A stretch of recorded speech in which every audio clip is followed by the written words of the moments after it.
Mr. Stickermania again from Louisville, Kentucky with my toppermost or my poppermost new arrivals for my Stickermania 2853 eBay store. Got this first pressing of Meet the Beatles from January 1964.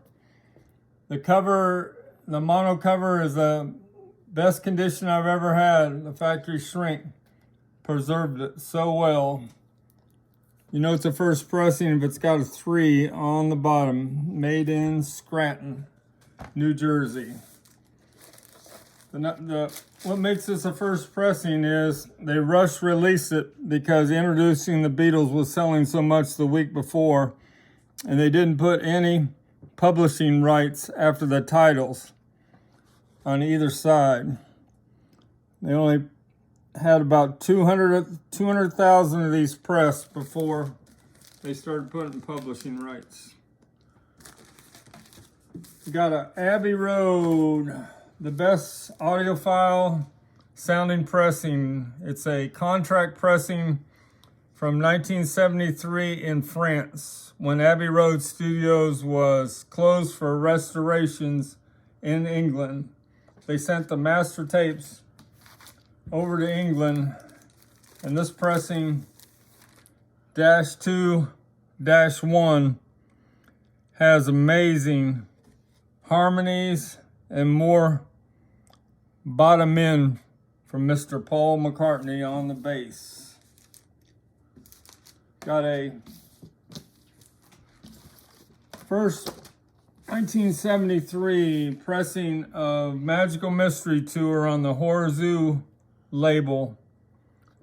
It's in the factory shrink, different type of cover than you're used to seeing on Magical Mystery Tour, but the most important thing, this near mint record, it's got A1 in the dead wax on A side and B3 on the B side, which means the album plays in true stereo all the way through.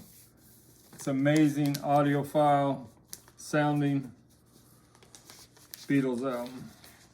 A few other things on my Stickermania eBay store. Got these new arrivals. Hard to find 1964 East Coast picture sleeves. That's because it has a straight edge. It means it was made on the East Coast. Real nice, excellent condition of I'll Cry Instead. And this was released the next week in the summer of 1964 from Hard Day's Night and I Love Her. Also an East Coast with a straight edge top. One other thing from 2008, I got these hard to find Rolling Stone figures made in Canada. Mick and Keith are dressed up in their 1972 Exile tour outfits. When I saw Mick when I was a senior in high school, he had a white satin jumpsuit on. He had different colored jumpsuits for the whole tour, but no perfect new old stock with no dents in the blisters, perfect packages. Thanks a lot.